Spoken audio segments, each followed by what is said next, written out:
మన ప్రభువు యేసు క్రీస్తు నామములో మీ అందరికీ నా హృదయపూర్వకమైన వందనాలు. ఈ దినమంతా నా ప్రభు మీకు తోడై ఉండి మిమ్మల్ని ఆశీర్వదించి దీవించునుగాక. పరిశుద్ధ గ్రంథంలో నుండి ప్రసంగి గ్రంథం 5వ అధ్యాయం 10వ వాక్యాన్ని నేను చదువుతూ ఉన్నాను. మీ పరిశుద్ధ గ్రంథమైన బైబిల్ తెరిచి చూడండి. ద్రవ్యమును అపేక్షించువాడు ద్రవ్యము చేత తృప్తి నొందడు, ధన సమృద్ధి నపేక్షించువాడు దాని చేత తృప్తి నొందడు. జ్ఞాని అయిన సొలొమోను ఒక శ్రేష్టమైన మాట తన గ్రంథంలో రాస్తున్నారు.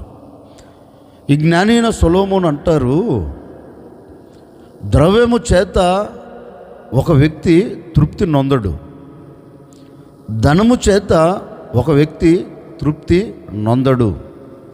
ఎంత సంపాదించినా, ఎంత కూడగట్టుకున్నా, ఎంత మూట కట్టుకున్నా దానిని చూచి ఒక వ్యక్తి సంతృప్తి నొందలేడు, తృప్తికరంగా బ్రతకలేడు. ఆశీర్వాదకరంగా ఉన్నాను అని చెప్పుకున్నా హృదయములో మాత్రం ఒక నెమ్మది, ఒక తృప్తి అంటూ ఉండదు అంటూ జ్ఞానైన సొలొమోను ఒక శ్రేష్టమైన మాట రాశాడండి. నిజమే, ఈ దినాలలో మనిషి మనుగడ ఎలా సాగి వెళుతుంది అంటే ఎంత సంపాదిస్తున్నా తృప్తి లేని జీవితం అండి.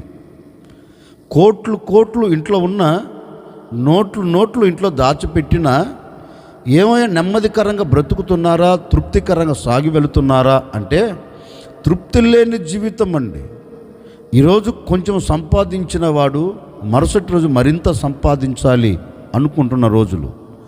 ఈరోజు ఇంత మూట కట్టుకున్నాను, ఇంత దాచిపెట్టుకున్నాను, ఇంత మట్టుకు చాలులే అనేవాడు కంటికి కనబడడు. ఈ ప్రపంచంలో నరములాడుతున్న ఏ నరుని మనసులో కూడా ఆ ఆలోచన మెదలదు. ఇంత మట్టుకు చాలులే అనే మాట ఏ వ్యక్తి జీవితంలో మనం చూడలేమండి. ఈరోజు కొంచెం సంపాదించిన వాడు రేపు అధికంగా సంపాదించాలనుకుంటాడు. కూర్చొని తిన్నంత ధనము ఉన్నా అతని మనసులో కూడా ఎక్కడ ఒక అసంతృప్తి కలుగుతుంది. ఇంత మట్టుకు చాలులే, నేను ఇక తృప్తికరంగా ఉంటానులే అనుకోలేడు. మరింత సంపాదించాలి, మరింత మూట కట్టుకోవాలి, మరింత నేను దాచిపెట్టుకోవాలి అని మనిషి పరుగులు తీస్తున్నాడండి. ఈ రోజున చాలామంది ధనము వెంట పరిగెత్తుతున్నారు, ధనమును సమకూర్చుకోవాలని ఆరాటపడుతున్నారు. కానీ ధనము కొరకు పరుగులెత్తేవాడు, ధనము కొరకు ఆశతో అపేక్షించి అడుగులు వేస్తున్నవాడు దేవునికి దూరమైనట్లుగా, విశ్వాస భ్రష్టులుగా మార్చబడినట్లుగా మనం లేఖనములో చూస్తామండి. ఎందుకంటే సమస్తమైన కీడులకు మూలం ఏంటి అంటే ధనం. దేవునికి నిన్ను దూరం చేసేది ధనం. దేవుని సన్నిధిలో నువ్వు నిలబడకుండా, దేవుని సన్నిధిలో ఉన్న దీవెను నువ్వు అనుభవించకుండా నిన్ను దూరం చేసేది ఏంటి అంటే ధనము అనే ఒక ఆశ. ఈ రోజున చాలామంది విశ్వాసులు, చాలామంది అండి ఎందుకు దేవునికి దూరం అవుతున్నారో తెలుసా? ఒకప్పుడు దేవునితో అంటు కట్టబడిన వారు, ఒకప్పుడు దేవుని పరిచర్యలో ముందుకు అడుగులు వేస్తూ వెళ్ళినవారు, ఒకప్పుడు దేవునితో సహవాసం చేసిన వారు, ఒకప్పుడు దేవుని మార్గాలు నడిపించబడుతూ దేవుని పరిచర్యను నమ్మకంగా చేస్తూ విశ్వాస పోరాటములో దేవుని మీద విశ్వాసం ఉంచి అడుగులు వేస్తూ విశ్వాసములో స్థిరపరచబడిన చాలామంది వ్యక్తులండి ఈ రోజున దేవునికి దూరం అయిపోయారు. ఎందుకు దేవునికి దూరం అయిపోయారు అంటే ఏదో ధనమును సంపాదించుకోవాలని పరుగులెత్తుతున్నారు. ఆ ధనం ఈ రోజున దేవునికి ఏం చేస్తుందంటే ఆ వ్యక్తిని దూరం చేస్తుందండి. దేవుని సన్నిధిలో ఉన్న దీవెనలకు దూరం చేస్తుంది. అందుకే వాక్యం కూడా అంటుంది, ఈ ధనం సమస్తమైన కీడులకు మూలం అంటండి. అందుకే జ్ఞానిన సొలొమోను అంటారు, ధనం నీకు తృప్తిని కలగ చెయ్యలేదు, ధనం నీకు అసంతృప్తినే కలగ చేస్తుంది. చూడండి, చాలామంది ధనము లేని వ్యక్తులు ఆ రోజుకు ఆ రోజు కష్టపడుతూ సమకూర్చుకొని కలిగినదే తింటూ కలిగిన దాంట్లోనే బ్రతుకుతూ ఉన్న దాంట్లోనే సాగి వెళుతున్న కుటుంబాలు చూడండి, ఎంత సంతోషకరంగా ఉంటాయో చూడండి, ఎంత ఆనందకరంగా బ్రతుకుతారో చూడండి. అదే ధనం కోసం పరిగెత్తి ధనమును సంపాదించాలని, ధనమును మూటగట్టుకోవాలని, ఏదో తొక్కి పెట్టుకోవాలని ఆశతో అడుగులు వేసిన వారి జీవితాలు ఆలోచించండి. వారిని వీరిని నిలబెట్టి వారికి ఉన్నదేంటి, వీరికి లేనిది ఏంటి అని ఒక్కసారి మనం పరీక్షిస్తే వీళ్ళకు ధనం ఉంది కానీ ఏమి లేదు, తృప్తికరమైన జీవితం లేదు. వీరికి ధనం లేదు కానీ జీవితంలో ఏముంది, తృప్తికరంగా బ్రతుకుతున్నారు. ఆ దినం కష్టపడుతున్నారు, ఆ దినం కడుపు నింపుకుంటున్నారు, తృప్తికరంగా పడుకోగలుగుతున్నారు, తృప్తికరంగా లేవగలుగుతున్నారు, తృప్తికరంగా సాగి వెళ్ళగలుగుతున్నారు. మరి వీరి గురించి ఆలోచిస్తే అన్నీ ఉన్నాయి, ఇంకా ఏదో ఒక అసంతృప్తి, సంపాదించాలి, ఇంకా సంపాదించాలి అని అడుగులు వేస్తూ వెళుతున్న రోజుల్లో మనం ఉన్నాం. అందుకే జ్ఞానైన సొలొమోను అంటాడు, ఇవన్నీ వ్యర్థమురా నాయనా, ఇవన్నీ వ్యర్థముతో కూడినవి, ఇవన్నీ దేవుడికి దూరము చేసేవి గనుక నీవు ధనమును అపేక్షించి వాటి కొరకు నువ్వు పరుగులెత్తకు, అవి నీకు తృప్తిని కలగచేయలేవు అంటాడు జ్ఞానైన సొలొమోను. మరి ఎక్కడ ఒక వ్యక్తికి తృప్తి దొరుకుతుంది, ఎక్కడ ఒక వ్యక్తి తృప్తికరమైన జీవితంతో కొనసాగించబడతాడు? పరిశుద్ధ గ్రంథంలో నుండి ఓ మాట జ్ఞాపకం చేస్తాను. దావీదు రాసిన 65వ కీర్తన 4వ చరణాన్ని నేను చదువుతాను. మీ పరిశుద్ధ గ్రంథమైన బైబిల్ తెరిచి చూడండి. నీ ఆవరణములలో నివసించున్నట్లు నీవు ఏర్పరచుకొని చేర్చుకునివాడు ధన్యుడు. నీ పరిశుద్ధాలయము చేత, నీ మందిరములోని మేలు చేత మేము తృప్తి పొందెదము. భక్తుడు అంటారు, నాకు కలిగిన ధనము వల్ల నాకు తృప్తి లేదు, నేను సంపాదించి దాచిపెట్టిన దాని వలన నేను తృప్తికరంగా బ్రతకలేకపోతున్నాను. మరి నాకు ఎక్కడ తృప్తికరమైన జీవితం కలుగుతుంది అంటే ధనములో కాదు. నేను ఎక్కడ తృప్తికరంగా జీవించగలుగుతాను అంటే రాజ్యములో కాదు. నాకు తృప్తి కలగచేసే స్థలము ఒకటి ఉంది. నేను తృప్తికరంగా బ్రతుకున్నట్లుగా, నా హృదయం తృప్తి పరచబడినట్లుగా, నా హృదయం తృప్తికరంగా సాగి వెళ్ళున్నట్లుగా, నేను ఆ విధంగా బ్రతుకున్నట్లుగా నేను ఎక్కడ ఉంటాను అంటే నా దేవుని మందిరములో నాకు తృప్తికరమైన జీవితం ఉంది. నేను నా దేవుని మందిరానికి వెళ్ళాను అనుకో, ఆ మందిరములో నా కొరకు దేవుడు మేలులు దాచిపెట్టాడు. నేను ఆ మందిరములో అడుగు పెట్టిన మరుక్షణం నాకు కలిగిన కష్టమును నేను మర్చిపోతా, నేను పడిన బాధను నేను మర్చిపోతా, నేను పడుతున్న శోధనను ఇబ్బందులను మర్చిపోతా. ఎందుకంటే నా దేవుని సన్నిధిలో వీటిని మరిపించగలిగిన, వీటిని జ్ఞాపకము రాకుండా చేయగలిగిన మేలులు నా దేవుని మందిరములో ఉన్నాయి గనుక నేను నా దేవుని మందిరములోనికి వెళ్ళాను అనుకో, నేను తృప్తికరంగా సాగి వెళ్ళగలుగుతాను. నేను ఇంటి దగ్గర ఉన్నాననుకో, నేను రాజ్యములో ఉన్నాననుకో, పరిస్థితులను బట్టి నాకు తృప్తి ఉండదు. నేను తృప్తి కలగాలి అనుకున్నప్పుడు తిన్నగా నా దేవుని సన్నిధిలోనికి వెళ్ళి నా దేవుని పాదాలు పట్టుకొని, అయ్యా నేను తృప్తికరంగా బ్రతకలేకపోతున్నాను, నాకు ఎన్ని ఉన్నా తృప్తి లేదయ్యా, నేను నీ సన్నిధిలోనికి వచ్చాను, నీ సన్నిధిలో ఉన్న మేలుల చేత నన్ను తృప్తిపరచు అని నేను నా దేవుణ్ణి అడిగితే, నా దేవుడు ఏం చేస్తాడంటే ఆయన మందిరములో దాచబడిన ప్రతి మేలుల చేత ఆయన నన్ను తృప్తిపరుస్తాడు. నేను రాత్రింబగళ్ళు కష్టపడే ఆ కష్టములో నాకు తృప్తి లేదు, నేను చేస్తున్న ఆ చేతి పనులు నాకు తృప్తి లేదు, నేను చేస్తున్న ఆ వ్యాపారంలో నాకు తృప్తి లేదు. మరి ఎక్కడ ఉంది తృప్తి? నా దేవుని సన్నిధిలో నాకు తృప్తి దొరుకుతుంది. నా దేవుని సన్నిధిలో నేను తృప్తికరంగా బ్రతకగలుగుతాను. ఎందుకంటే నాకు కావలసిన ప్రతి దీవెన నేను తృప్తికరంగా నిలబడినట్లుగా, నేను తృప్తికరంగా జీవించున్నట్లుగా, నా ఆశ తీర్చబడి, నా కోరిక తీర్చబడి, నేను ఆనందకరంగా బ్రతుకున్నట్లుగా, నా దేవుడు నా హృదయమునకు తృప్తిని ఇచ్చున్నట్లుగా, నా దేవుని సన్నిధిలో దాచిన ప్రతి మేలులు ఆయన నాకు ఇస్తాడు ఆయన దగ్గరికి వెళితే అని దావీదు దేవుని సన్నిధిలోనికి వచ్చి దేవుని సన్నిధిలో మేలుల చేత తృప్తి పొందుతున్నాడంటండి. నిజమే కదా? కలిగిన ఆస్తుపాస్తుల వలన తృప్తి కలగట్లేదు.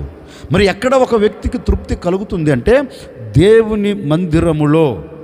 ఓ సేవకుడిగా నేను కూడా మీతో చెప్పాలి అనుకున్న మాట ఏంటంటే, ఇంతకాలం ప్రయాసపడుతున్నావు, ఇంతకాలం కష్టపడుతున్నావు, ఇంతకాలం సంపాదించుకుంటూ అడుగులు వేస్తున్నావు, కానీ ఏమైనా తృప్తి కలిగి బ్రతుకుతున్నావా? ఏమైనా తృప్తికరంగా జీవించగలుగుతున్నావా? నీవు నీ కుటుంబంలో నీకు కలిగిన సమస్తం, నీవు నీ పిల్లలు కావచ్చు, నీవు నీ భార్య కావచ్చు, నీకు కలిగిన వారు కావచ్చు, తృప్తికరంగా ఏమైనా బ్రతకగలుగుతున్నారంటే బ్రతకలేకపోతున్నారు. అన్నీ ఉన్నాయి, ఉండేదానికి ఇల్లు ఉంది, కట్టుకునేదానికి బట్టలు ఉన్నాయి, చేసుకునేదానికి వ్యాపారాలు, చేతి పనులు, ఉద్యోగాలు ఉన్నాయి, సమస్తము సమకూర్చి పెట్టుకున్నావు.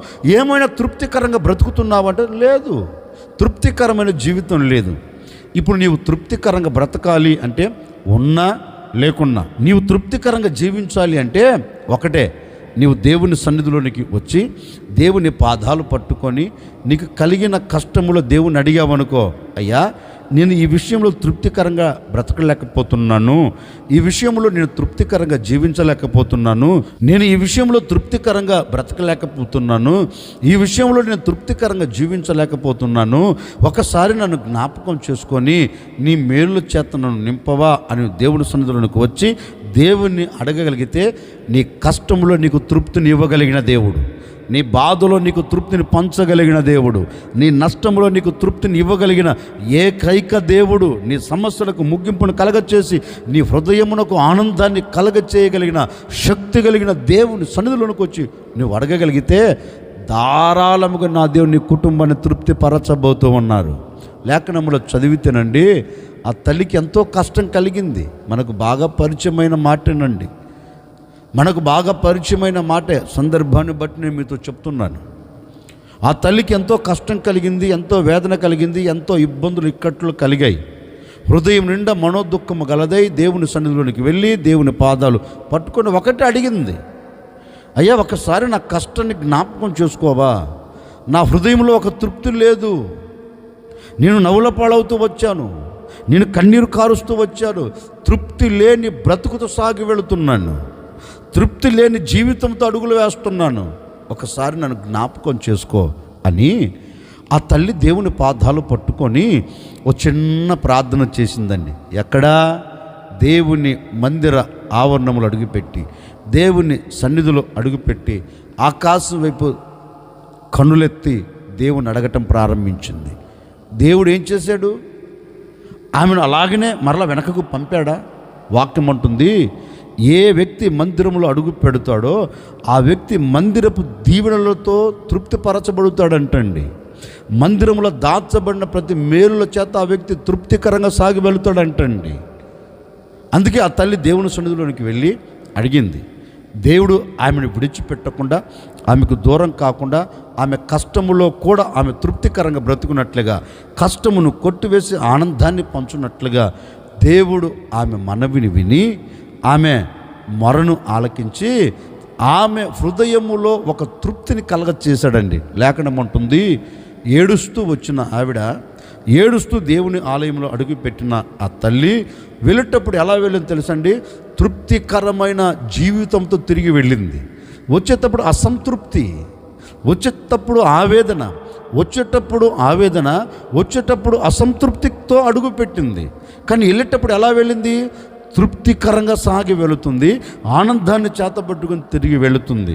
ఆ అమ్మని అడిగామనుకో, ఏంటమ్మా ఇంత ఆనందకరంగా ఇంత తృప్తికరంగా జీవిస్తున్నావు అన్నామనుకో, ఆ తల్లి ఒక్కటే అంటుందండి, నేను నా దేవుని సన్నిధిలోనికి వెళ్ళాను, నా దేవుని సన్నిధిలో నా గోడు చెప్పుకున్నాను, నా దేవుడు నా ప్రార్థన విని నాకు తృప్తిని ఇచ్చాడు, ఆయన మందిరములో ఉన్న మేలుల చేత నా దేవుడు నన్ను తృప్తిపరిచాడు అని ఆ తల్లి అంటుందండి.